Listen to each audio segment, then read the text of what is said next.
Bismillahirrahmanirrahim. Assalamualaikum warahmatullahi wabarakatuh. Jamaah dimanapun berada, kita tetap senantiasa bersyukur pada Allah. Hati mengungkapkan syukur dengan sikap ta'zim, mengagungkan Allah. Lidah bersyukur dengan mengucapkan alhamdulillahi rabbil alamin. Bersalawat kepada Rasulullah. Allahumma salli ala sayyidina Muhammad wa ala ali sayyidina Muhammad. Kita lanjutkan stasiun-stasiun menuju Allah subhanahu wa ta'ala. Pertama, stasiun yang pertama sekali, taubat.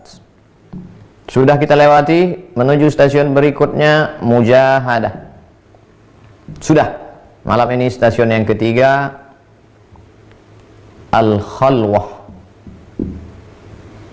wal-uzlah.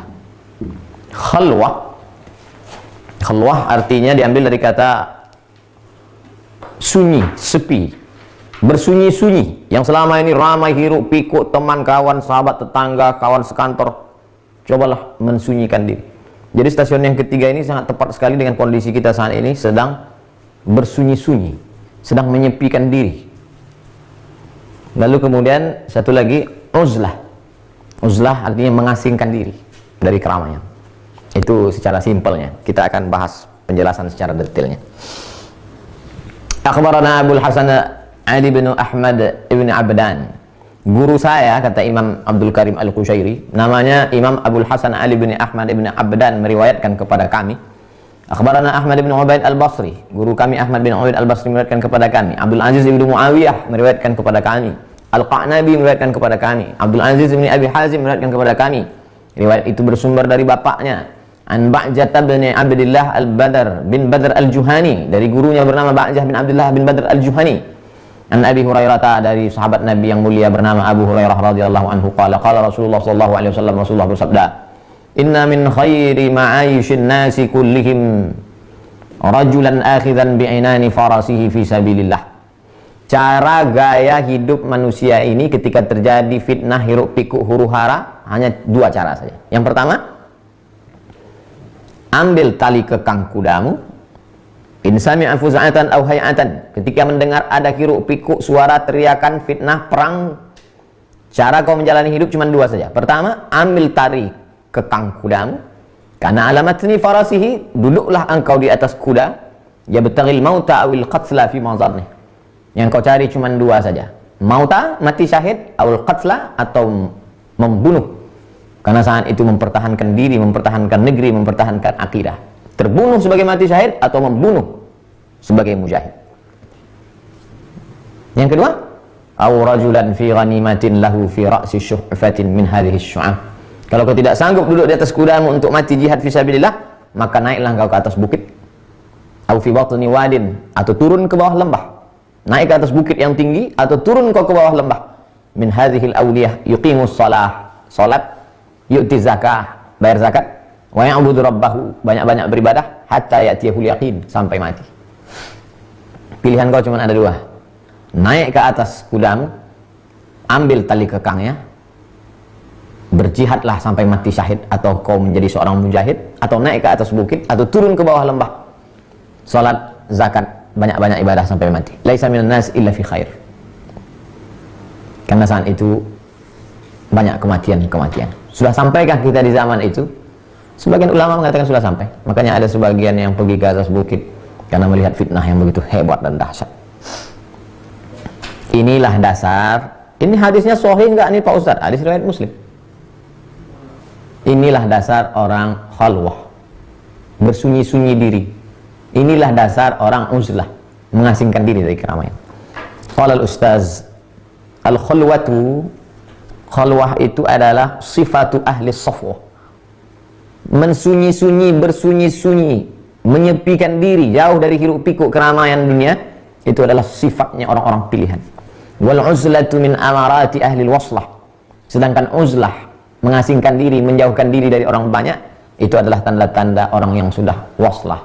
Wasal, orang yang sampai menapaki jalan menuju Allah subhanahu wa ta'ala. Tapi dia baru ada tanda-tandanya, belum lagi sampai. Tapi tanda-tanda untuk menuju sampai itu sudah nampak pada dirinya ketika dia melakukan uzlah.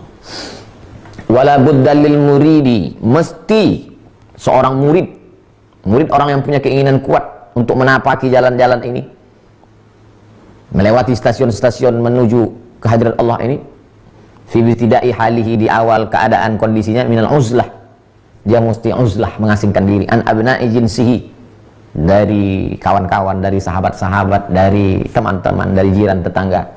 Itu pada awalnya. Fi nihayatihi minal khulwah, summa fi nihayatihi, dan puncaknya adalah minal khulwah, litahaqquqi bi unsihi, litahaqquqihi bi unsihi, supaya dia tidak terlalu bertumpu pada orang banyak. Karena kita kalau terlalu bertumpu, bersandar kepada orang banyak, ketika tidak ada orang, kita kehilangan semangat. Aduh, saya terus terang 3 hari ini stres ya Pak Ustadz. Kenapa? Inilah, nggak jumpa kawan-kawan, nggak kongko-kongko, nggak ngopi-ngopi, nggak mabuk-mabuk, nggak dugem-dugem. Bagaimana kita memutuskan itu? Adalah dengan cara khulwah, bersunyi-sunyi, uzlah, mengasingkan diri. Wa min haqqil abdi idza athara al-uzlata, seorang hamba kalau dia sudah memilih untuk uzlah, ayya'taqida bi'tizalihi 'anil khalqi salamatan nasi min syarrihi, maka mesti ada dalam keyakinan daripada dirinya bahwa dia uzlah itu untuk menyelamatkan orang dari kejahatan dirinya. Nih, kadang kita ketemu sama orang, ente udah lama nggak ketemu, kemana? Saya sedang uzlah nih, sedang mengasingkan diri. Kenapa ente uzlah? Itu teman-teman itu jahiliyah semua, brengsek semua. Oh, salah. Yang benar itu adalah engkau uzlah supaya orang lain selamat dari kejahatan diri ini. Ente kenapa nggak pernah gaul lagi, nongkrong-nongkrong, duduk-duduk dengan kita, nggak lagi heboh kayak dulu? Aku khawatir kalau aku dengan kalian nanti rusak iman kalian. Jadi melihatnya adalah ke sini, ke diri, bukan ke orang lain. Ini banyak juga orang, saya udah uzlah nih Pak Ustadz, teman-teman saya tinggalkan semua. Itu kawan-kawan saya itu bawa ke neraka aja tuh semua. Bukan begitu. Justru supaya mereka selamat Pak Ustadz, karena saya ini orangnya nakal, saya ini orangnya jahat.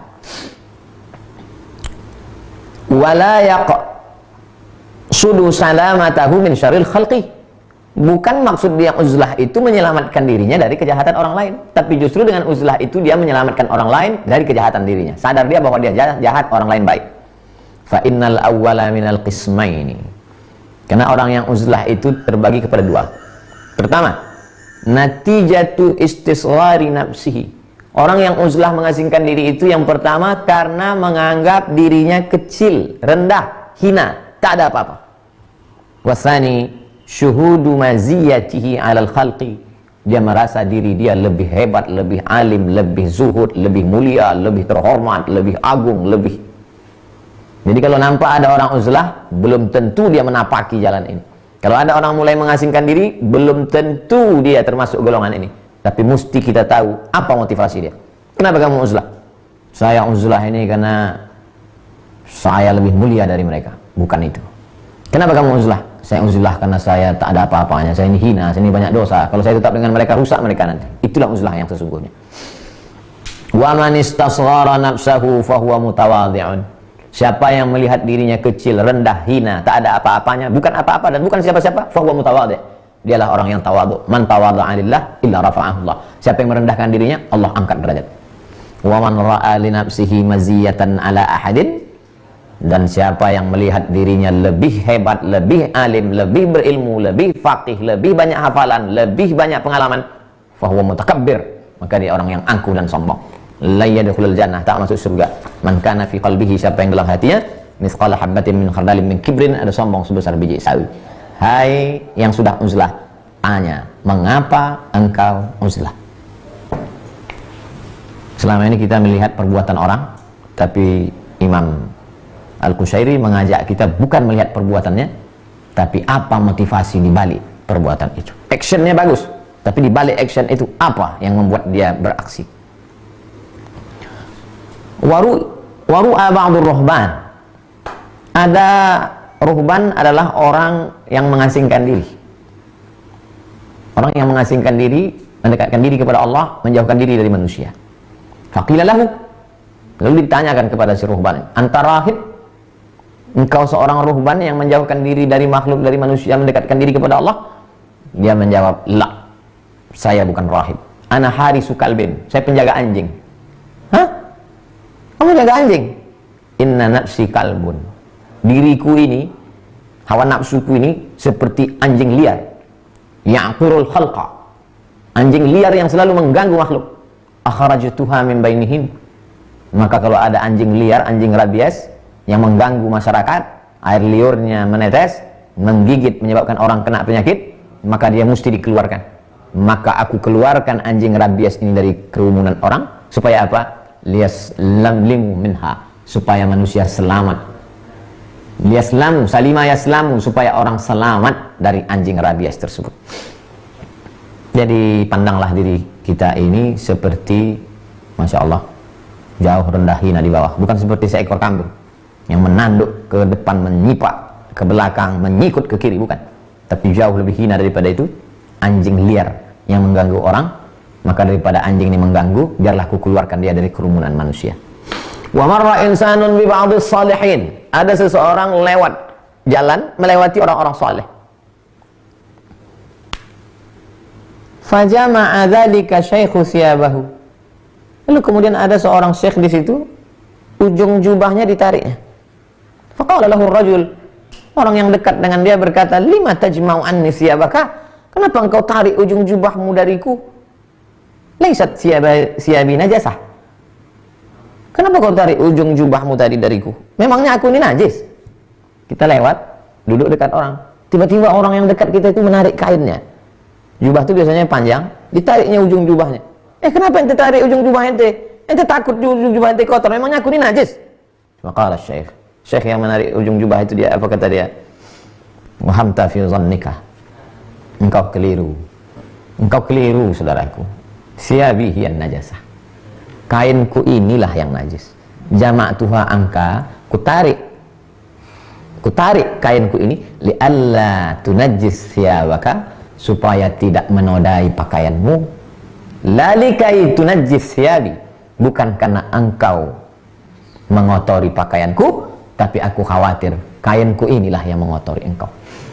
Pandanglah diri kita selalu kotor, selalu hina, di saat itulah Allah akan mengangkat derajat kita. Itu motivasi yang pertama. Bahwa uzlah itu mengasingkan diri, betul. Banyak orang melakukan itu. Imam Al-Ghazali uzlah itu 11 tahun. Dan dia pada saat itu puncak karirnya. Di puncak karir sebagai rektor, orang terkenal, jamaahnya banyak, followernya jutaan, di situ dia uzlah. Banyak juga orang uzlah. Saya uzlah nih sekarang Pak Ustaz. Kenapa? Rupanya habis ditangkap KPK. Saya uzlah nih sekarang Pak Ustaz. Kenapa? Inilah udah dikejar-kejar rentenir. Bukan, itu bukan uzlah, itu lari. Uzlah itu adalah pada puncak kesuksesan, dan saat itu dia menjauhkan diri. Itulah uzlah. Dan saat menjauhkan diri itu bukan karena dia takut dirinya rusak, tapi dia khawatir orang lain rusak karena dia. Wa min adabil uzlati, di antara etika tata krama uzlah itu. Jadi bukan asal-asalan uzlah aja. Jangan habis ngaji ini besok semuanya uzlah. Gimana jamaah kita? Semua uzlah Pak Ustaz. Ayyuhassila minal ulumi ma yusahhihu bihi uqda tauhidihi. Yang pertama, sebelum uzlah, dia mesti punya ilmu tauhidnya bersih. Akidahnya mesti kuat. Karena di tempat uzlahnya itu nanti banyak godaan-godaan. Akidah Ahlus Sunnah wal Jamaah. Penjelasan sifat 50. Kiai Haji Muhammad Idrus Ramli. Sekarang kalau ngaji fikih, banyak kita fikih. Fikih Islam. Tapi kalau udah ngaji akidah, tauhid, bingung kita. Mau ngaji kitab apa? Ini simple. Lalu saya anjurkan. Kaji satu hari, buat satu malam satu sifat, 50 malam. Sekarang sudah masuk Rabu, Kamis, Jumat, Sabtu, Ahad. Ini udah malam ke-6 Sya'ban. Sya'ban 20 malam, Ramadan 30 malam. Sebelum Idul Fitri, khatam 50 sifat. 50 sifat. Akidahnya harus kuat. Likai la yastahwihi syaitan biwasawisihi, supaya selama di uzlah itu dia tidak diganggu dengan was-was setan. Jangan sampai habis uzlah, keluar dari uzlah jadi dukun. Keluar dari uzlah jadi peramal gara-gara diganggu setan. Kenapa? Akidah tidak kuat. Summa yahsulu min ulumi syar'i ma yuaddi bihi fardahu. Setelah akidahnya kuat, dia juga punya ilmu syariat supaya ibadahnya benar. Fikih salat, bagaimana istinja, bagaimana toharoh, bagaimana air suci mensucikan, wudhu, tayamum, rukun, syarat, wajib, sunat, sunat muakkad. Wudhu, tayamum, bersuci, salat, fikih. Liyakuna bina'a amrihi ala asasin muhkamin, supaya bangunan yang dia bangun itu dasarnya kokoh. Jangan sampai membangun bangunan di atasnya beton, di bawahnya batang pisang. 2 hari dibangun tumbang. Wal uzlatu fil haqiqati, uzlah itu pada hakikatnya adalah i'tizalul khisalil mazmumati, meninggalkan sifat, karakter, perbuatan yang tercela. Itu sebenarnya tujuan uzlah. Fata'siru litabdilis sifat. Tujuan uzlah adalah mengganti sifat yang tercela, berubah kepada sifat yang terpuji. La lita'anni 'anil awtan. Bukan uzlah itu hanya sekedar meninggalkan kampung halaman, meninggalkan kota. Kamu kenapa uzlah? Inilah Pak Ustadz, saya mengamalkan yang kitab Risalah Kusyairiyah kemarin, uzlah. Pas tanya-tanya tetangga, rupanya menghindari rentenir, menghindari debit kolektor. Nah, ini tak betul. Walihada qila, oleh sebab itu dikatakan, manil arif, siapa itu orang yang arif billah, mengenal Allah? Qalu, mereka menjawab, kainun bainun. Kainun, manusia sama macam kita, bainun, tapi beda. Di mana letak samanya, di mana letak bedanya? Yakni maksudnya, kainun ma'al khalqi, bainun anhum bisirri. Dia tetap sama dengan orang banyak makan dia makan, orang tidur dia tidur, orang ngomong dia ngomong, bainun, tapi dia beda. Di mana letak bedanya? Bisirri, hatinya hidup, hatinya bercahaya, hatinya dekat dengan Allah. Jadi kalau begitu pemahamannya, banyak orang yang uzlah tapi tidak uzlah, tapi ada orang yang tidak uzlah tapi dia uzlah. Nah, makanya pertemuan-pertemuan ini yang dipotong-potong, harus dipahami dari awal sampai akhir. Kalau tidak nanti ngaji kita rusak. Sami'tul ustaz, kalau dia sebut ustaz maksudnya Abu Ali Ad-Daqqaq. Aku mendengar Ustaz Abu Ali Ad-Daqqaq berkata, kata Imam Al-Qushairi, ilbas ma'an nas mayal basun. Pakailah pakaian yang dipakai orang banyak. Kalau orang pakai kemeja, ya itu pakai kemeja. Orang pakai celana panjang, ya pakai celana panjang. Orang pakai baju Melayu, pakai baju Melayu. Orang pakai belangkon, pakai belangkon. Gak perlu aneh-aneh. Ini banyak orang setelah ngaji supaya nampak aneh, pakai pakaian beda, lalu kemudian ngangguk-ngangguk. Entah apa yang diangguk kan? Ilbas ma'an nas, pakai pakaian orang banyak. Wa tanawal mimma ya'kulun. Mereka makan, kau makan juga. Mereka makan mie Aceh, kau makan. Mereka makan lontong sayur, kau makan. Jangan ketika orang banyak makan, bapak nggak makan, saya sudah uzlah. Lalu gimana letak bedanya? Wanfarid anhum bisirri, bedakan dirimu dari mereka dengan sir. Mereka makan, kau makan. Mereka pakai pakaian itu, kau pakai. Mereka pakai peci, kau pakai peci. Mereka pakai sarung, kau pakai sarung. Lalu apa beda kau dengan mereka? Hati mereka mati, hati kau hidup. Sir di dalam qalb, kecil, connecting antara seorang hamba dengan Allah Subhanahu wa ta'ala. Sama seperti kita bawa HP, pergi ke hotel. Sampai di hotel, semua orang sibuk, hanyut dalam lautan ma'rifah. Kita bingung sendiri, kenapa? Rupanya HP kita nggak connect, belum dapat wifi. Begitulah agaknya orang yang connect dengan Allah itu. Makanya kita duduk dengan orang-orang ahli zikir itu, bingung kita. Yang satu duduk dari tadi tasbihnya tak berhenti, yang satu duduk tak memetik tasbih tapi mulutnya qomat kamit. Kita bingung. Rupanya mereka semuanya sudah dapat password. Kita belum connect lagi. Sami'tuhu yaqul, aku mendengar guruku Ustaz Abu Ali Ad-Daqqaq berkata, ja'ani insanun, ada seseorang datang kepada saya. Wa qala, dia berkata, ji'tuka min masafatin ba'idatin, aku datang dari tempat yang jauh. Faqultu, lalu aku menjawab, laisa hadzal hadis min haitsu qat'il masafah wa miqasatil asfar. Cerita tentang masalah uzlah ini bukan masalah kau datang dari jauh ratusan kilometer, bukan di situ letaknya. Lalu masalah uzlah ini di mana intinya? Fariq nafsaka walau bi khutwah. Tinggalkan hawa nafsumu, tinggalkan dirimu walaupun selangkah. Berapa banyak orang uzlah meninggalkan satu kota 100 km bahkan pergi ke luar negeri untuk uzlah, tapi hawa nafsunya, dirinya, egonya, sombongnya, angkuhnya di bawahnya, maka dia tidak uzlah. Tapi ada orang yang melangkah hanya satu langkah, tapi dia sudah dihukumi uzlah. Kenapa? Karena dia sudah melewati mujahadah. taubah, mujahadah, uzlah. Faqad hasala maqsuduka. 100 km kau melangkah, tapi kau tidak tinggalkan hawa nafsumu, kau belum uzlah. Selangkah kau langkahkan kakimu, faqad hasala maqsuduka, maksudmu sudah tercapai. Kenapa? Karena kau lawan hawa nafsu. Itulah makna hadis raja'na minal jihadil asghar ilal jihadil akbar. Kita pulang dari jihad yang kecil menuju jihad yang besar. Padahal Nabi mengatakan itu pulang dari perang. Ada jihad yang lebih besar lagi Rasulullah. Ada apa itu? Mujahadatun nafs, melawan hawa nafsu.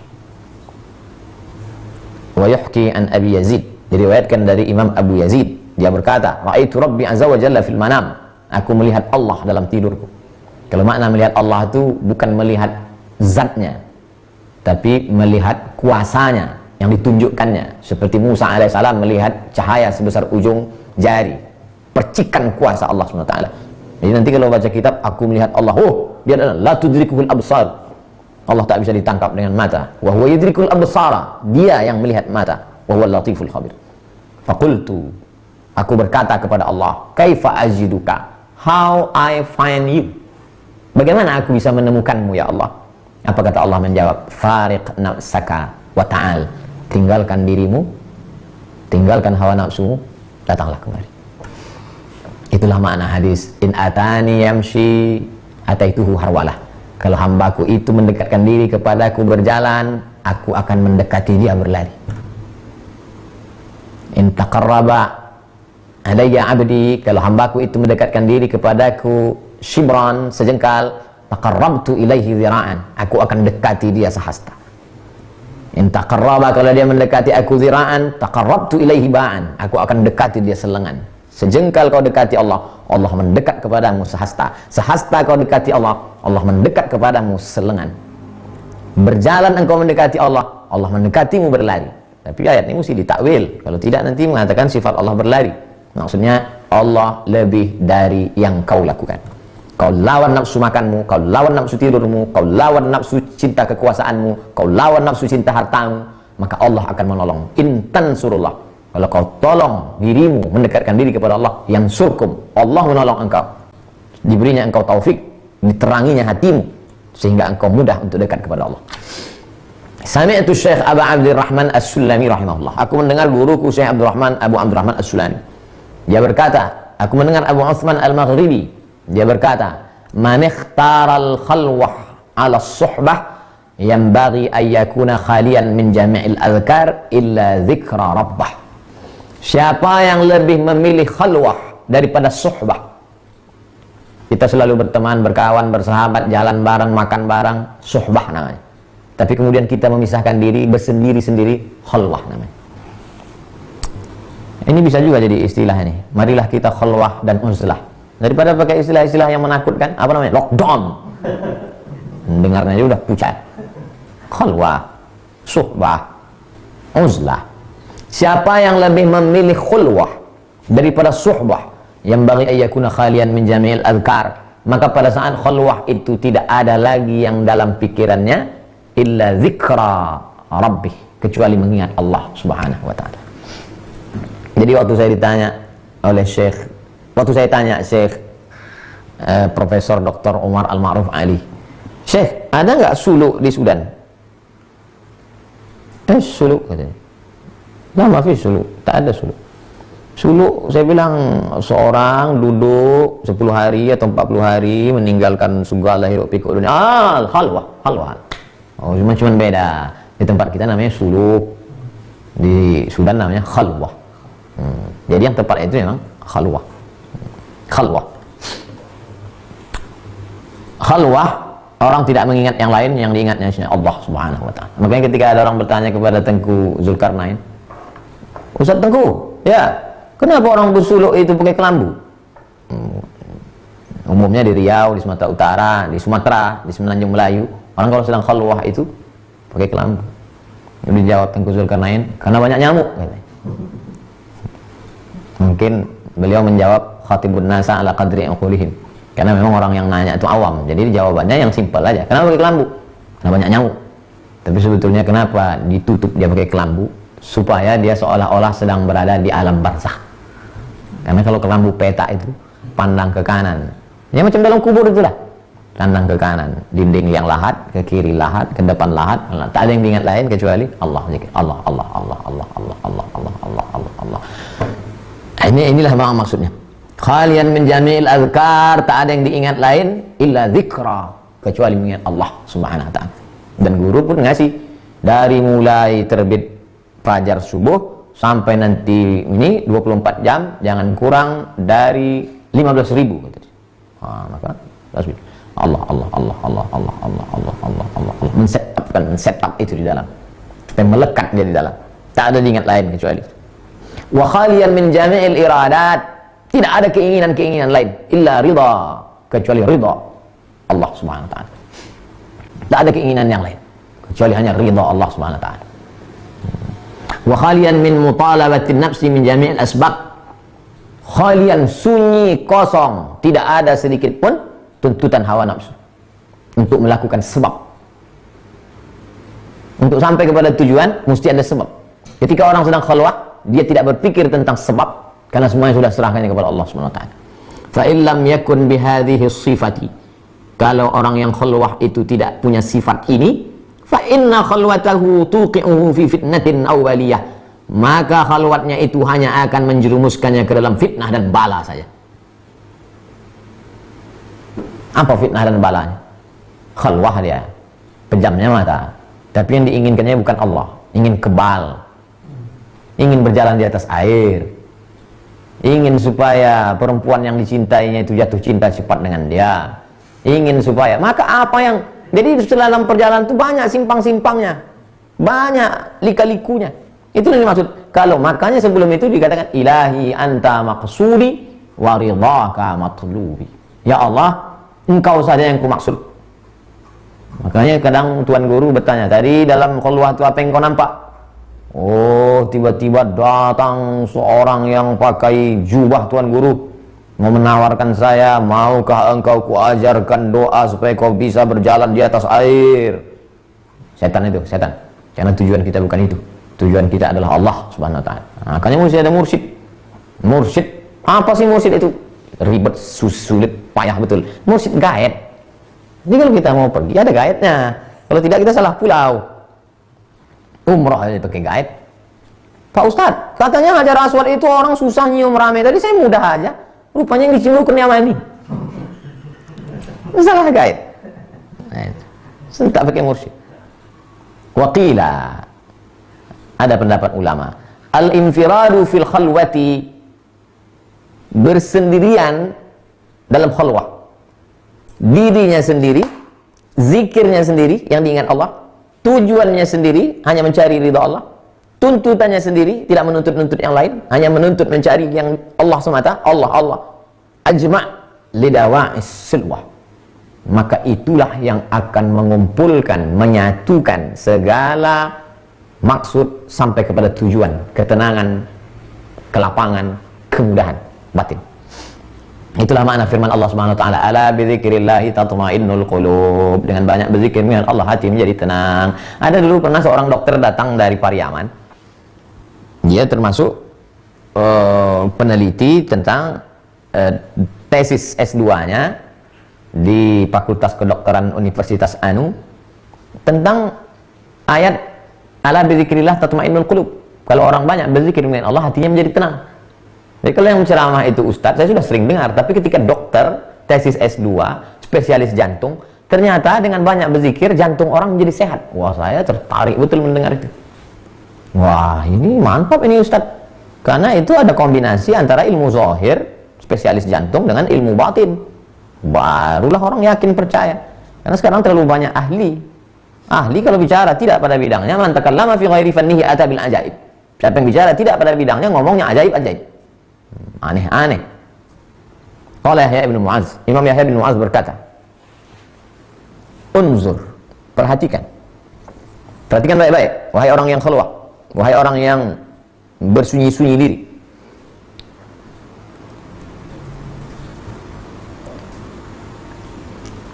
Perhatikan baik-baik. Di mana yang perlu diperhatikan?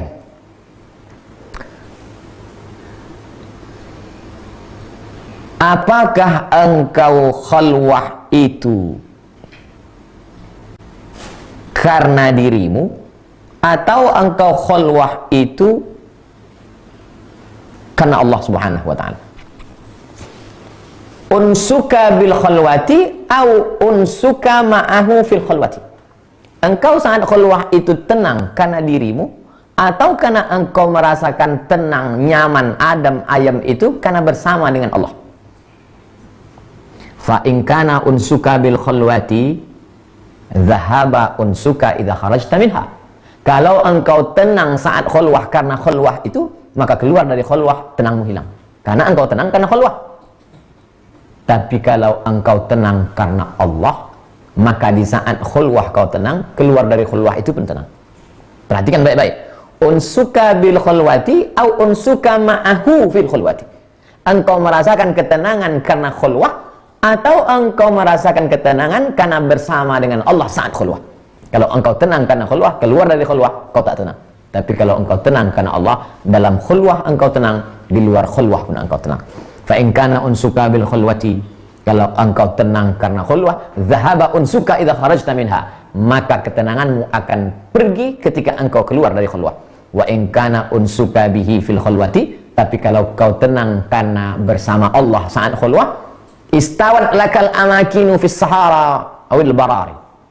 Tak ada beda bagi engkau saat engkau berada di tengah gurun Sahara sendirian atau di atas tanah bersama orang banyak. Jadi nampaklah di situ bahwa khulwah itu bukan sepanjang usia. Khulwah itu hanya proses, macam pelatihan. Makanya ada orang yang khulwah 10 hari, ada khulwah 40 hari. Apa ini? Bid'ah ini. Nabi Muhammad SAW khulwah di Jabal Nur. Nabi Muhammad khulwah, lari dari hiruk pikuk Makkah, dibantu oleh Khadijah mengirimkan makanan. Abang khulwah dulu, kata Nabi. Pergilah, kata Khadijah, pergi dia khulwah. Turun dia kedinginan karena datang Jibril alaihissalam, diselimuti oleh Khadijah. Bukan berarti setelah itu. Begitu juga dengan Imam Al-Ghazali. Bukan berarti khulwah sampai mati. Imam Al-Ghazali khulwah setelah dia mendapatkan pelatihan itu, saripati intinya, habis itu dia kembali bergabung dengan masyarakat banyak. Tapi hati itu sudah terang. Jadi khulwah itu hanya proses setup aja, disetupkan ke dalam hati.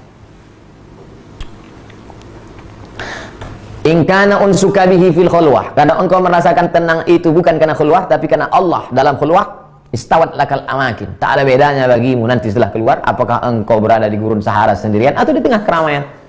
Makanya banyak orang dia duduk di tengah orang ramai. Betul kata pesan tuan guru saya dulu. Apa kata dia? Ingat betul saya di kelas. Yang susah itu merasa ramai di tengah keramaian, merasa ramai di tengah kesunyian, merasa sunyi di tengah keramaian. Sekarang baru saya paham. Ucapan itu diucapkannya waktu sanawiyah tahun 93, 17 tahun yang lalu. Baru sekarang paham. Oh, itu maksudnya ternyata. Kalau sudah kau rasakan bagaimana kau dekat dengan Allah, maka keluar engkau dari tempat itu, tak lagi ada beda antara engkau di mall, engkau duduk di dekat orang banyak, kau tetap merasa sunyi. Di tengah orang ramai di stadion, jamaah 100.000 orang, kau tak pandang itu, kau merasa sunyi. Kenapa? Saat itu kau sedang berdua saja dengan Allah SWT. Dan saat tidak ada orang pun, kau tidak merasa sunyi, kau merasa ramai. Kenapa? Karena saat itu pun engkau juga sedang berdua dengan Allah SWT. Itulah makna ketika Allah berfirman dalam surah Al-Kahfi, kau sangka mereka itu 6, sebenarnya mereka itu 7. Kenapa? Allah yang ke-7. Itu pula lah ucapan Nabi Muhammad SAW, ma zannuka bisnaini, jangan kau sangka kita berdua di Jabal Sur ini, Abu Bakar, fallahu salisuhuma.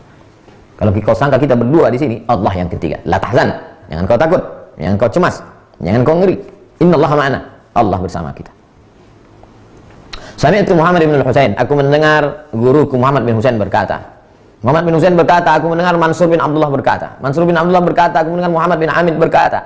Ja'a rajulun ila ziyarati Abi Bakar al-Waqraq. Datang seorang laki-laki mengunjungi Imam Abu Bakar al-Waqraq. Falamma arada an yarji, ketika dia ingin pulang, qala lahu. Laki-laki itu bertanya, meminta wasiat kepada Imam Abu Bakar al-Waqraq. Ausini, beri aku pesan Tuan. Dulu orang kalau ketemu ulama begitu. Setelah ketemu ulama pas mau pulang, beri aku pesan. Sekarang enggak. Ustaz, foto kita dulu. Beri aku pesan. Beri aku pesan. Apa kata dia? Faqala wajadtu, kata Abu Bakar Al-Warraq berpesan, wajadtu khairat dunya wal akhirah fil khalwah wal qillah. Aku mendapatkan manisnya dunia ini ketika dalam khalwah dan ketika dalam qillah.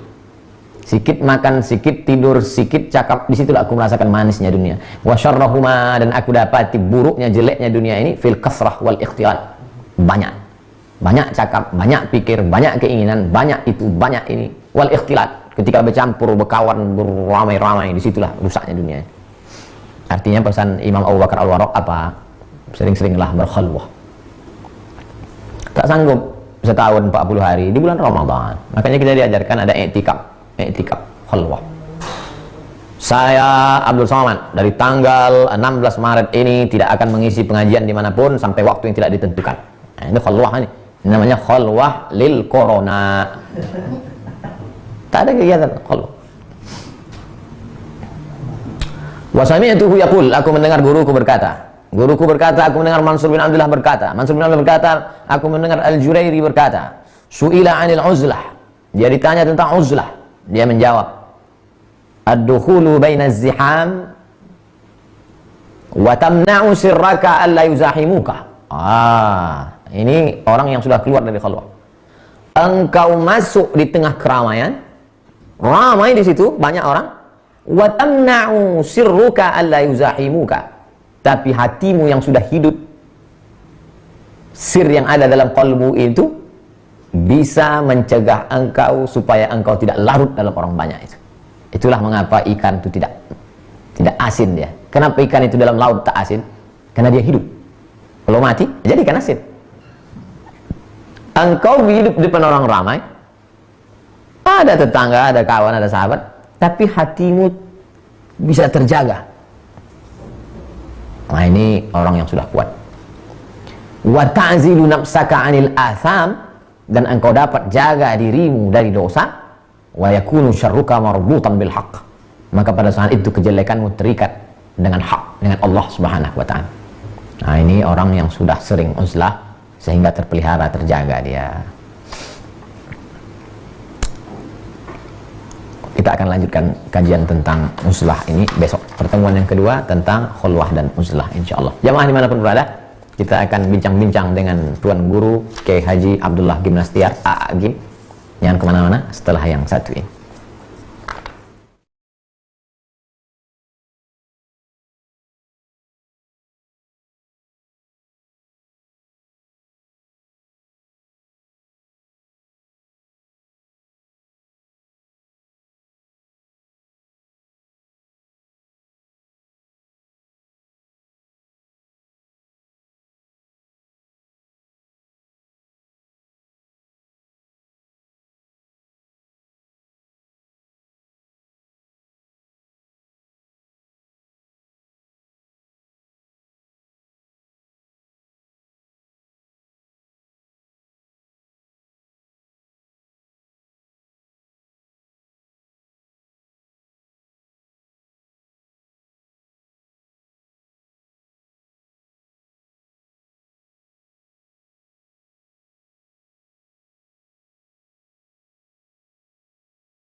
sekalian, kita malam ini kedatangan tamu spesial. Alhamdulillah, Ustadz Profesor Ustadz Kiai Haji Dr. Abdul Somad. Hilang nih si PhD. Apa kabar, Ustaz? Alhamdulillah, apa kabar? Sehat? Sehat, alhamdulillah. Terima kasih atas kehadirannya. Saya yang banyak terima kasih. Jazakumullah khairan. Alhamdulillah. Jadi Ustaz, saya mengikuti kajian Ustaz dari apa tuh kitab Risalah Qusyairiyah.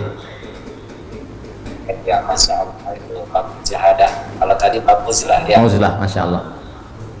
Masya Allah, terima kasih ilmunya. Nah, kali ini kita menggunakan Zoom nih, jadi Ustaz kita kelihatan berdua, lalu di-relay Facebook. Ustaz juga kalau mau relay grupnya silakan saja. Masya Allah. Siap, manfaat ya. Kita bincang-bincang ini aslinya Ustaz ya, ini kajian ini permintaan dari Majelis Ta'lim Bincang. Bisa nggak kata mengundang Ustaz Zoom? Tapi karena ini pertama kali dan panitia belum mengizinkan grupnya masuk nih. Padahal sudah ada. Ya, jadi mohon maaf ini kepada tim Aisyah karena ide dari mereka dan ini juga kesempatan untuk Ustaz mudah-mudahan ke depan kita sambung Ustaz. Yeah. Jangan ya ini giliran saya tuan rumahnya ya. Nggak boleh seperti di Batam kemarin. Saya yang nanya. Ustaz sekarang menghadapi situasi ini apa yang dirasakan? Saya merasakan apa yang dirasakan sahabat-sahabat panitia yang lama mempersiapkan seperti di Banten sampai membuat umbul-umbul untuk menyambut kajian tausiah tiba-tiba batal. Itu yang saya rasakan, itu yang berat saya rasakan. Bagaimana perasaan mereka, kawan-kawan, sahabat-sahabat, itu yang membuat saya sedih. Mudah-mudahan Allah mengganti kesedihan mereka dengan amal soleh. Niat mereka sudah sampai, insya Allah. Ya pasti nggak dirugikan Ustaz oleh Allah karena niatnya sampai, ikhtiarnya sampai, ridho kepada tak nggak akan menjadi amal soleh ya. Amin, amin. Lalu melihat ini Ustaz, apa yang terpikir dan berat Ustaz nih, wabah yang kian hari kian memberat ini? Bahwa kita mengalami seperti yang dialami. Tadi kebetulan sholat Isya saya baca ayat A'udzubillahi minasyaitonirrajim. Yamsaskum qarhun faqad massal qauma qarhum mithluk wa tilkal ayyamu nudawiluha bainan nas wa liya'lamallahu alladhina amanu wa yattakhidha minkum syuhada wallahu la yuhibbul zalimin. Artinya kalau sesuatu pernah menimpa kamu, maka sesungguhnya pernah juga menimpa orang-orang sebelum kamu. Dan ketika kita baca bagaimana dulu pernah juga terjadi wabah sampai masjid-masjid ditutup di Andalusia, di Spanyol. Artinya wabah itu juga luar biasa. Bagaimana misalnya pada zaman Imam Al-Hafiz Ibnu Hajar Al-Asqalani, mereka membaca Sahih Al-Bukhari beramai-ramai. Setelah baca Sahih Bukhari itu mereka bertawasul kepada Allah, ya Allah berkat kemuliaan Imam Al-Bukhari, kitab Sahih Al-Bukhari, angkatlah wabah bencana ini. Artinya di zaman-zaman masa lalu juga pernah terjadi, dan di zaman kita terjadi. 100 tahun akan datang cucu kita bercerita, dulu mbahmu, kakekmu, opungmu hidup pada zaman waktu itu ada wabah besar bernama corona, lalu pada tahun itu mereka tidak bisa umroh. Nah, jadi kalau kita bercerita sekarang zaman ratusan tahun silam juga terjadi. Artinya kalau kita tahu bahwa orang juga mengalami beban yang sama, jadi kita tidak merasa oh kita aja yang kena ini, enggak juga, mungkin lebih kurang begitu. Wallahu. Masya Allah. Terus dengan adanya kegiatan yang sekarang harus di rumah ini, kegiatan Ustaz apa aja di rumah nih? Kalau boleh share, berbagi, kita tidak fokus pada yang sedang kita alami, cobalah untuk memikirkan, mengalihkan fokus ke sesuatu yang lain. Jadi kita tidak, karena kalau kita fokus terus, kita buka Instagram ceritanya corona, kita buka TV ceritanya corona, kita keluar telepon ceritanya corona, coba kita beralih ke yang lain. Maka kita mengkaji kitab setiap malam, stasiun-stasiun menuju Allah Subhanahu wa Ta'ala. Bagaimana kita melangkah dari jahat, dari khamar, dari zina, dari riba menuju taubat. dari taubat kita mujahadah, dari mujahadah kita ke uzlah. Jadi saya kira Gim, Kiai Haji Abdullah Gim Nastiar juga malam ini mengajak kita untuk piknik, untuk jalan-jalan. Mungkin kita tetap di rumah, tapi pikiran kita yang diajak berjalan. Alhamdulillah malam ini kita bisa bersilaturahmi. Gue yang begitu. Iya, dia ikut piknik juga. Masya Allah. Nah, jadi ini apa? Pagi berjemur, olahraga, gimana kan biasa sibuk jadwal ceramah. Ya. Sekarang ini selain ceramah di medsos ini, streaming. Saya kebetulan tahun lalu di bulan yang mirip mendekati bulan yang sama. Kalau sekarang kita bulan Maret, kalau dulu bulan April kalau nggak salah. Bulan April itu saya sudah lockdown. Jadi saya sudah April 2019 itu bagi saya itu sudah itu sudah gladi, sudah gladi lockdown. Sekarang lockdown aslinya gitu. Jadi punya jadwal pagi, siang, malam, olahraga apa gitu hari-hari supaya bisa ditiru oleh teman-teman lain yang manfaatnya. Seperti biasa, matahari, berjemur, jalan, kemudian menulis, membaca, persiapan untuk streaming malam. Dan waktu itu berjalan, akhirnya sekarang sudah tanggal 20, sampai lupa tanggal 29. Yang video pertama kita share, saya Abdul Somad, mulai tanggal 16 Maret, tidak mengisi tausiah karena mengikuti instruksi dari pemerintah untuk tidak berada di tempat keramaian, untuk tidak, akhirnya dari tanggal 16 kita tetap jalan, tetap enjoy, tetap tidak stres. Dan sudah setengah bulan ini tanpa terasa ya. Iya, alhamdulillah. Baik, Ustaz, sementara ini kita dengar juga ada beberapa polemik tentang ke masjid sama di rumah. Pak Ustaz, jadi kita diposisikan pada kalimat meninggalkan masjid. Kalimat meninggalkan masjid itu yang melukai hati kita. Padahal sebenarnya kita sedang berpindah dari satu sunnah ke sunnah yang lain. Jangan dikatakan kenapa kita meninggalkan masjid. Bukan begitu. Kita sedang pindah dari sunnah ketika aman dengan sunnah Rasulullah ketika sedang dalam masa wabah.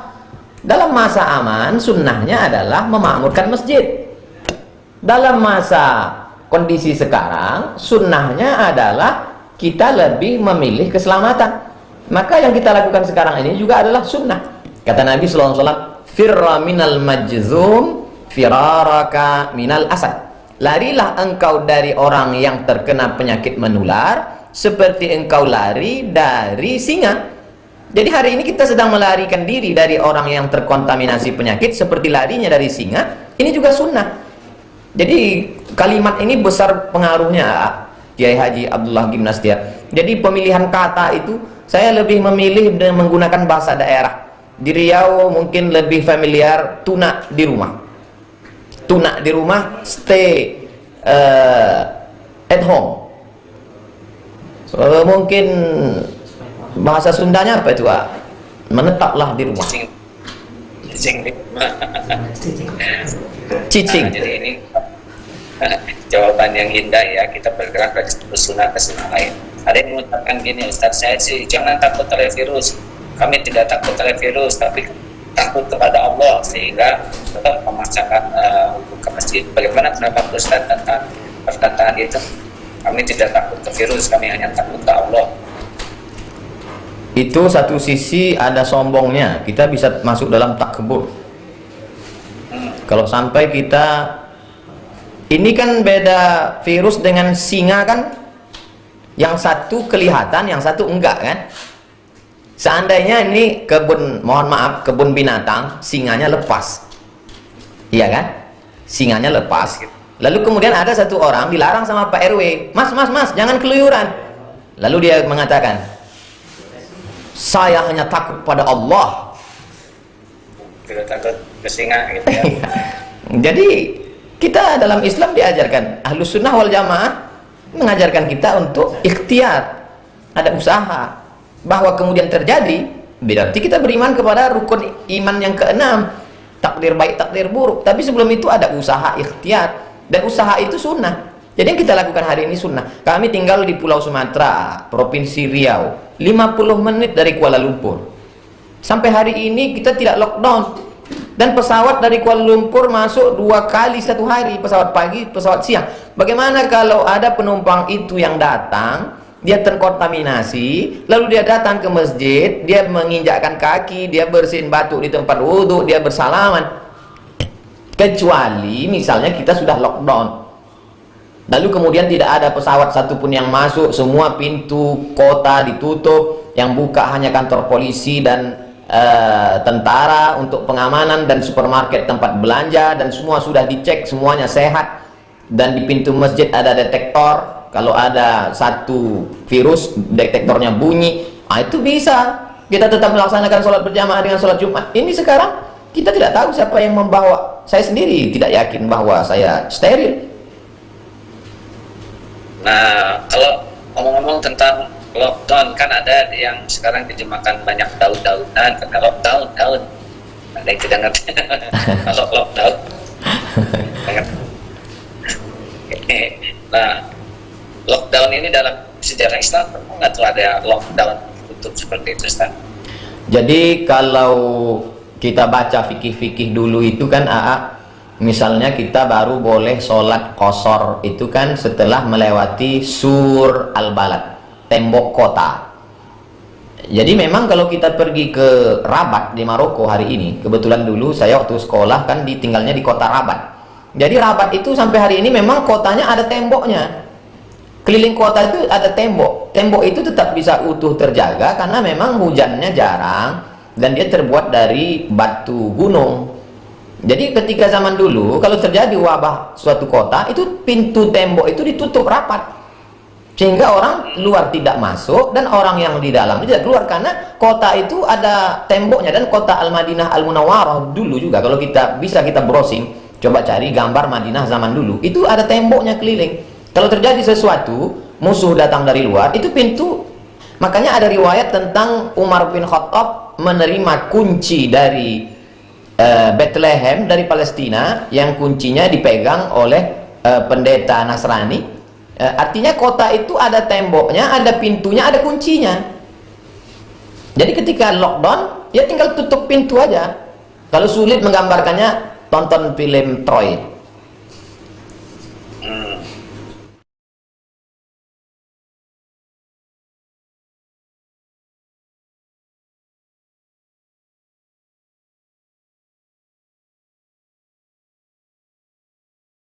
Itu kota, orang luar nggak boleh masuk, orang dalam nggak boleh keluar, selesai.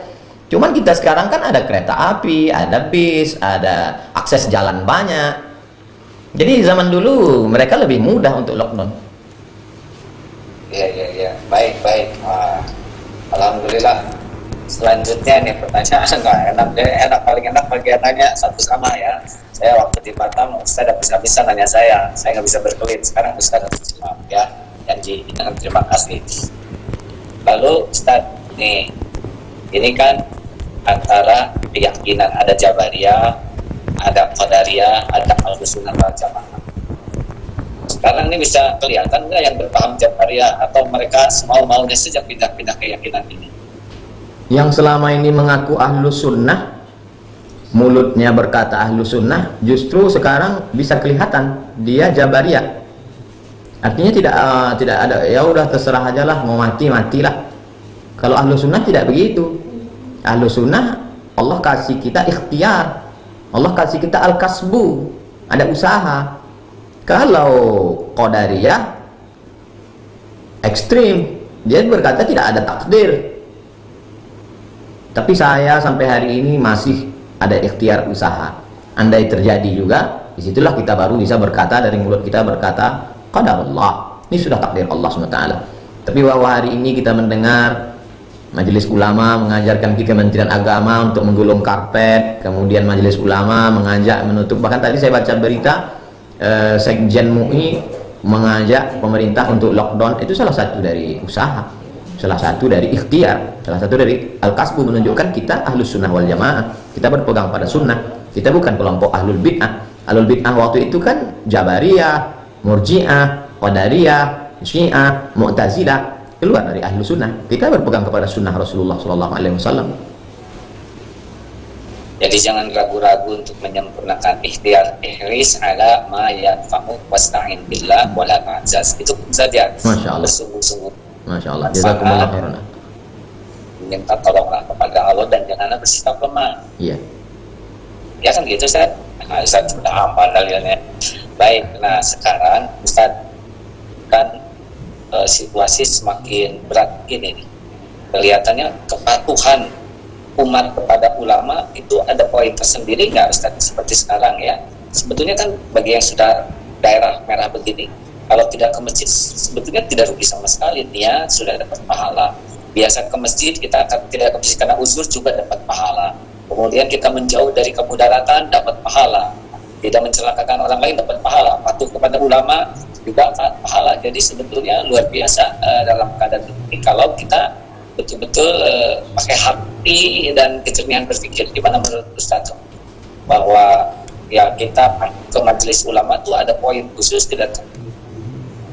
Kita beragama ini bukan ikut perasaan, tapi berdasarkan ilmu. Makanya la ilaha illallah di awal ayatnya fa'lam, fa'lam, fa'lam, fa'lam, berilmulah. Ada ilmunya. Fa'lam annahu la ilaha illallah. Berilmu tentang la ilaha illallah. Makanya tadi saya tunjukkan kitab 50 sifat. Jadi Imam Al-Qushairi melarang orang uzlah kalau tidak punya dua ilmu. Ilmu akidah, ilmu fikih. Kalau hanya modal nekat uzlah, nanti di tempat uzlahnya dia tidak selamat dari godaan setan. Bisa-bisa keluar bukan menjadi orang bersih hati, malah jadi dukun. Jadi kalau nggak punya akidah yang benar, tidak punya fikih yang benar, uzlah aja, hasilnya jadi dukun ya. Nah sekarang ini banyak orang modal perasaan. Perasaan saya nggak enak karena ninggalkan masjid. Perasaan saya nggak enak karena nggak sholat Jumat. Loh, kalau cuman modal perasaan, itu orang yang biasa wudhu pakai air disuruh tayamum, itu perasaannya sholatnya nggak sah. Orang yang terus sholat 4 rakaat zuhur pertama kali kosor, itu banyak kita alami ketika bawa jamaah umroh. Wah nggak enak kosor ini, rasa nggak sholat. Nah pakai perasaan. Iya, jadi harus pakai ilmu bukan pakai perasaan ya. Baik Ustaz, jangan marah sama saya Ustaz ya. Kami memang gaya bicaranya begitu di Sumatera karena banyak gunung, angin kencang. Baik, alhamdulillah. Nah, saudara-saudaraku sekalian, para pendengar ini senang sekali nih ya dengan Ustaz Abdul Somad bisa dapat banyak ilmu. Nah, Ustaz, kemudian dalam situasi yang berat seperti ini, kemudian ya seperti yang tadi dikatakan, kepatuhan kepada ulama itu di dalam Islam seperti apa nih? Kalau ulama sudah mengeluarkan fatwa, sampai sejauh mana kepatuhan itu punya nilai dan tidak patuh itu merupakan keburukan? Ati Allah, ta'ala kepada Allah, wa ati'ur Rasul, ta'ala kepada Rasulullah SAW, wa ulil amri. Dalam tafsir ulil amri itu, diantara ulil amri adalah ulama. Lalu kemudian dalil yang kedua, Nabi SAW tidak meninggalkan dinar dan dirham. Nabi tidak meninggalkan istana kursi emas. Yang ditinggalkan Nabi adalah al-ulama warasatul anbiya, ulama pewaris para nabi. Jadi kalau seandainya kita hidup di zaman Nabi, kita ikut Nabi Musa, ikut zaman Nabi, ikut Nabi Isa, ikut zaman Nabi Khatamul Anbiya, ikut Nabi Muhammad SAW. Sekarang Nabi sudah meninggal. Yang kita ikut siapa? Pewaris para nabi. Siapa? Ulama. Jadi dua saja, kita ulama berijtihad atau kita orang awam ngikut ulama. Saya bukan ulama, saya orang awam. Saya cuma suka baca buku-buku ulama dan mendekatkan diri pada ulama, maka saya ikuti fatwa ulama, fatwa tuan-tuan guru, fatwa Majelis Ulama Indonesia, karena saya merasa diri saya bukan ulama. Jadi kalau ada di antara masyarakat mengatakan ini nggak benar nih MUI, berarti dia ulama di atas MUI. Jadi wajib itu ya Ustaz, kalau memang fatwa itu sudah disampaikan kita umat mematuhinya. Saya mau ke Bandung ketemu Kiai Haji Abdullah Gimnastiar, maka saya percayakan hidup mati keselamatan saya pada pilot pesawat. Pokoknya kata pilot, pakai seat belt, pakai. Tutup jendela, dibuka, buka. Matikan handphone, matikan. Saya nggak ngeyel maju ke depan, saya tanya, kalau handphone saya hidup, kira-kira apanya yang rusak? Kenapa ketika dengan pilot kita hormat, nggak ngeyel, tapi kenapa dengan ulama kita melawan? Baik, luar biasa. Alhamdulillah. Dikit lagi Ustadz. Ustadz, dalam situasi seperti ini kan sekarang pada di rumah nih ya, kan tidak ada yang kebetulan takdir itu. Pasti Allah sudah mendesain takdir ini. Di antaranya Allah memperlihatkan bahwa hukum Islam itu sudah sangat siap dengan segala keadaan. Harusnya kita melihat kehebatan Islam, fikihnya Islam justru dalam situasi sekarang ini nampak yang pada waktu keadaan umum tidak begitu kelihatan dalil-dalil ini ya. Sekarang kita bisa melihatnya. Dan juga di rumah-rumah itu, sekarang rumah-rumah sudah memiliki kesempatan berkumpul. Nah, kira-kira ibadah apa nih di rumah yang dalam situasi begini yang sangat dianjurkan? Ada hal-hal khusus tidak bisa selain sholat jamaah? Bangunnya yang selama ini misalnya karena pulang lembur malam tidak sempat bangun cepat, sekarang kan memang di rumah, artinya dia bisa bangun lebih awal untuk tahajud berjamaah. Tahajud berjamaah di rumah di luar Ramadan yang khawatir terjerumus kepada perbuatan bid'ah, maka tidak bid'ah, sunnah, karena Rasulullah SAW melaksanakan itu. Pernah diikuti oleh Anas bin Malik dari belakang, pernah diikuti oleh Sayyidina Abdullah bin Abbas yang riwayat Nabi menarik telinganya, dipindahkan dari kiri ke kanan, dan Nabi tidak pernah melarang mereka. Nabi tidak mengatakan, sholat sendiri-sendiri aja, sholat berjamaah ini bid'ah, wa kullu bid'atin dhalalah, wa kullu dhalalatin finnar. Itu menunjukkan kita bisa banyak sholat malam. Yang selama ini ragu jadi imam, nah inilah saatnya menjadi imam, latihan menjadi imam salat tahajud, supaya nanti keluar dari corona banyak imam-imam baru di masjid dan musola kita. Namanya imam pelatihan lockdown. Harusnya kan sekarang zaman seperti ini seperti kepompong, iya, rumah tuh nanti keluarnya jadi banyak kupu-kupu yang indah. Masya Allah, Masya Allah. Kan masuk dalam keadaan kotor, tidak di rumah bersama-sama saling membersihkan. Nanti selesai episode corona ini berubah menjadi kupu-kupu yang indah. Amin, amin, Masya Allah. Sebagai ini nih, sekarang sebentar lagi mudahan Ustaz, kan ini banyak anjuran supaya tidak mudik. Ya. Dan juga besar kemungkinan kita berada di rumah-rumah. Idul Fitri juga ada kemungkinan tidak sholat di lapang. Ya.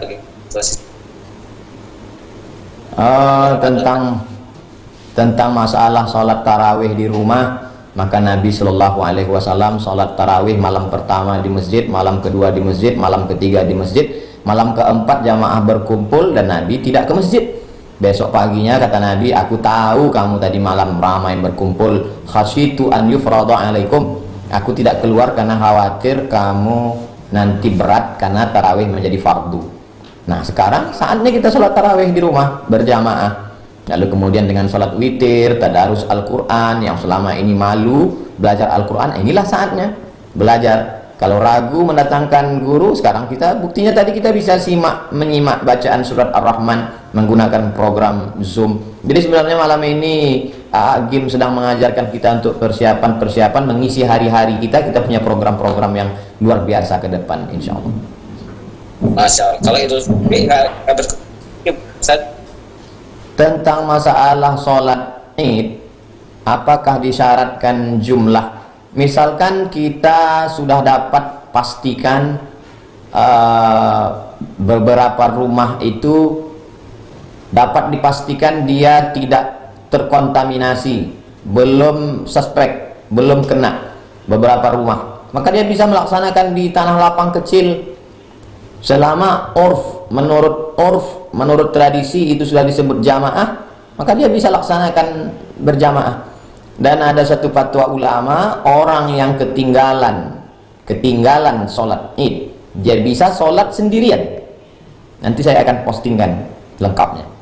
Jadi kita bisa buat sholat komunitas kecil, lalu kemudian alternatif kedua yang tidak bisa sama sekali, dia bisa sholat sendirian.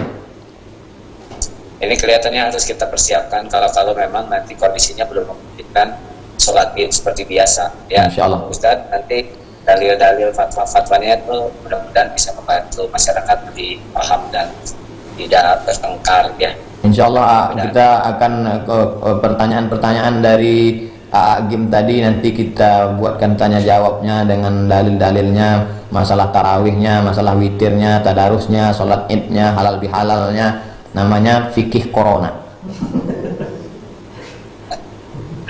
Baik Ustadz, tinggal 5 menitan lagi nih. 5 menit untuk saya boleh nggak? Nggak boleh balas dendam. Bagaimana menata hati di tengah corona? Ya kan gini rumusnya, mata kepada ciptaan, hati kepada pencipta, telinga mendengar ciptaan, hati ke pencipta. Jadi seharusnya Ya. kalau kita ingat nama corona, ya yang kita ingat penciptanya lah. Ya, semakin corona disebut semakin banyak ingat pencipta. Allah. Walaupun kita melihat, tetapi karena ini sekarang makin merebak dan harusnya makin Allahnya makin dominan di hati kita, ya, karena yang menciptakannya Allah, yang ngurus Allah. Takdir siapa yang kena, yang menentukan Allah, kan bukan kehendak virus kan hanya ikut saja perintah Allah. Kemudian kalau ada yang meninggal, itu sudah pasti yang awalnya oleh malaikat atas perintah Allah, dan kita bisa doakan husnul khatimah. Jadi Amin. Dengan adanya yang ini, memang kita jadi harusnya semakin tenggelam di dalam kekaguman atas kebesaran Allah, atas ketentuan Allah, kita berlindung ke Allah. Harusnya jadi dengan Allah itu menjadi sangat memenuhi hati kita, karena sekarang Allah sedang menunjukkan kekuasaannya atas makhluk-makhluknya, betapa hanya dengan makhluk kecil saja dunia ini sudah bisa lumpuh seketika.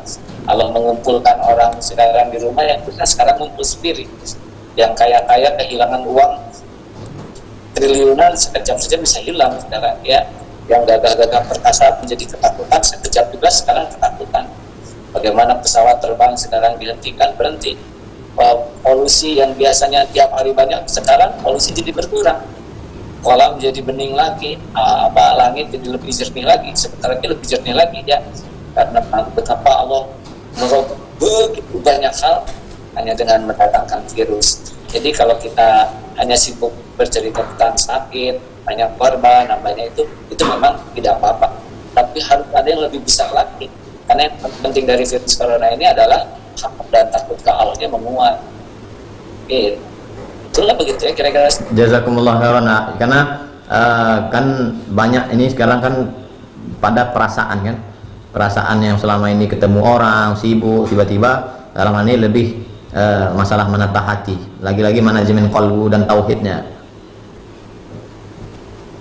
Ya, jadi yang bencana terbesar dari adanya virus ini adalah tidak berhasil menemukan Allah di balik semua hiruk pikuk ini. Harusnya kita menemukan sekali bagaimana kekuasaan Allah menyelimuti segalanya. Kita juga menemukan kelemahan diri kita yang tidak berdaya. Kan inti dari sifat hamba itu ada 4. 1, dia merasa lemah dan Allah lah yang maha kuasa, la haula wala quwwata illa billah. Yang kedua, dia itu fakir, tidak punya apa-apa, dan Allah lah satu-satunya pemilik segalanya. Yang ketiga, dia itu jahil, kita tuh tidak tahu apapun kecuali yang diberikan tuntunan ilmu oleh Allah sendiri, dan itu pun kalau nggak diambil, ya. Dan yang keempat yang kita punya adalah cuma dosa dan aib. Nah, kalau dengan wabah ini kita semakin merasakan kehambaan kita tidak berdaya, Allah yang maha kuasa, kita tidak punya apa-apa, semuanya hanya milik Allah. Kita ini tidak ngerti apapun, terbukti untuk cari vaksin setengah mati, ya kan, dan hanya Allah lah yang menguasai segala ilmu. Kita miliki cuma dosa, berarti ini harus taubat betul dalam situasi ini. Nah, kalau dari wabah ini kita menemukan kehambaan kita dan menemukan kemaha agungan kekuasaan Allah, insya Allah kita dapat keberuntungan dari wabah ini, apapun yang terjadi pada diri kita. Amin. Amin. Tahu betul atau begitu ya? Masya Allah. Mohon doanya, doakan supaya jamaah kita semua hati tenang, diberikan Allah kekuatan batin. Amin ya rabbal alamin. Ustaz tutup dengan doa Ustaz. Saya mohon doa. Saya mengaminkan. Ustaz yang doa. Ya Allah, wahai yang maha mendengar, maha menatap, yang maha menyaksikan, wahai yang mengatur pertemuan ini terjadi, berkahilah ya Allah. Jadikan majlis ini membuat kami semakin tajuk padamu. Amin. Semakin merunduk.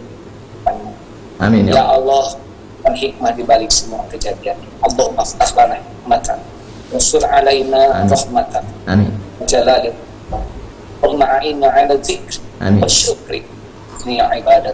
Amin. Ya Allah, kami semua dari segala kejahatan, makhluk-makhluk. Lindungi kami dari penyakit lahir, penyakit akal, penyakit batin. Amin. Wa tub alaina innaka antat tawwabur rahim. Amin ya rabbal alamin. Dan semoga para pejuang ya oleh Allah diberikan